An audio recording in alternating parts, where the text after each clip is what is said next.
Bonsoir, Shavua Tov et Rev Tov à tous et toutes. Le Tanya, étude du jour. Alors, 17 Adar 5785, l'écouté à Marim, chapitre 35, suite.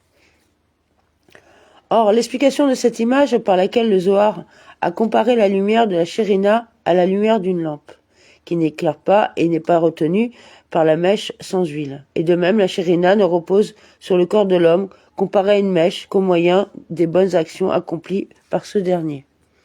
Tandis que son âme, qui est une étincelle de Dieu en haut, ne lui suffit pas pour servir comme huile pour la mèche.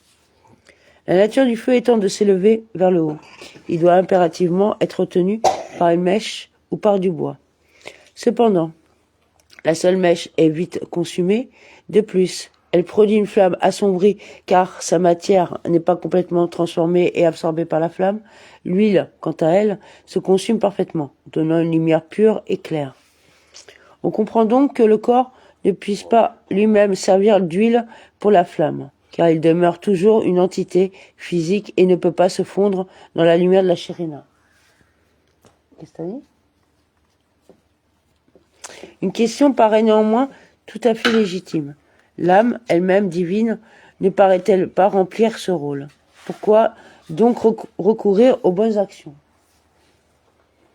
Le sens de cette image, pour reprendre les termes du début de la phrase de Rabbi Gino Zalman, est clair et compréhensible pour toute personne intelligente. Voici en substance ce qui va être expliqué.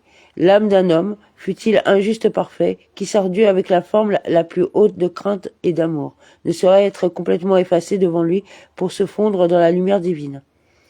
En effet, la séparation est inhérente à la notion même de sentiment, lesquels présupposent deux entités distinctes, l'une qui aime ou qui craint et l'autre qui est aimée ou crainte.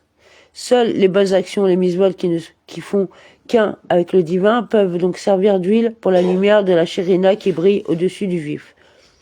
Dans les termes du Tanya, car l'âme de l'homme, même s'il est un, juste, parfait, sadique, gamour, qui sert Dieu avec crainte et amour dans les délices, font la plus sublime d'amour où le délice de la perception du divin se trouve ressenti. Néanmoins, son âme n'est pas complètement annulée dans son existence pour être véritablement annulée, absorbée dans la lumière de Dieu, de manière à être unifiée avec elle dans une unité parfaite. Plutôt, elle est une entité en soi, qui craint Dieu et qui l'aime. Dès lors qu'elle ne s'efface pas dans la lumière divine, à la manière de l'huile consumée par la flamme, l'âme ne peut servir l'huile pour la lumière de la Shérina. En revanche, les mitzvot et les bonnes actions sont la volonté de Dieu. C'est sa volonté que le juif accomplisse la mitzvah. Or, sa volonté, béni soit-il, est la source de la vie pour tous les mondes et tous les êtres créés. Ceux-ci ne vivent qu'en vertu de la volonté de Dieu de leur donner vie. La différence entre la volonté divine exprimée dans les mitzvot et la volonté telle qu'elle s'exprime dans la création est que dans ce dernier cas, la volonté divine descend à eux au moyen de nombreuses contractions tsitsumim et au moyen de la dissimulation de la face, c'est-à-dire de la dimension intérieure profonde de la volonté suprême, et seule la dimension extérieure, superficielle de la volonté divine se manifeste dans la création. Et cela même par une descente de niveau, jusqu'à ce que les mondes et les créatures puissent venir à l'être et être créé ex nihilo et en tant qu'entité distincte en soi, et qu'ils ne soient pas annulés dans leur existence comme expliqué plus haut au chapitre 21 et 22. Quoi ? Quoi, bien sûr, quoi ? Oh, c'est bon. Sans ces étapes de dissimulation du divin, les créatures ne pourraient exister en tant qu'êtres distincts, conscients de leur identité. Elles seraient annulées dans leur existence. C'est seulement au terme de cette dissimulation de la volonté suprême et des nombreuses contractions précédemment évoquées de sa dimension la plus extérieure que pareille création est possible. En revanche, les mitzvot sont, quant à elles, l'intériorité de sa volonté, béni soit-il, sans aucune dissimulation de la face de la dimension profonde de la volonté divine. Les mitzvot sont cette volonté-là, même la finalité de l'œuvre de la création. Illustrons cette idée par un exemple. Un homme s'engage dans un commerce afin de réaliser un gain pour subvenir aux besoins de sa famille. Dans pareil cas, son seul véritable souhait est d'entretenir sa famille. C'est pour permettre la réalisation de celui-ci qu'il trouve la volonté de travailler et de réussir. Ainsi, cette dernière volonté est-elle seulement extérieure, superficielle, c'est-à-dire subordonnée à sa volonté principale. De même, le projet divin réside dans l'accomplissement des commandements par Israël. La volonté divine de donner le jour à l'œuvre de la création est donc qualifiée d'extérieure, dans le sens où elle est subordonnée à une autre volonté intérieure dont elle est le résultat.